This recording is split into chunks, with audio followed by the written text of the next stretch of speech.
सुरार्चितलिङ्गं निर्मलभासितशोभितलिङ्गम्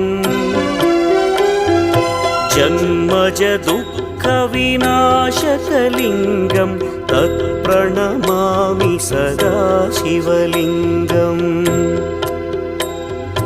देवमुनिप्रवरार्चितलिङ्गं कामदहन करुणाकरलिङ्गम्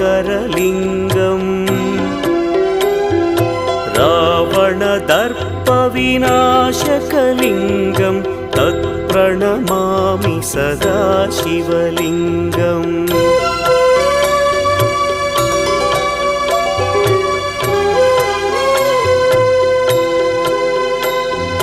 सर्वसुगन्धसुलेपितलिङ्गं बुद्धिविवर्धनकारणलिङ्गम्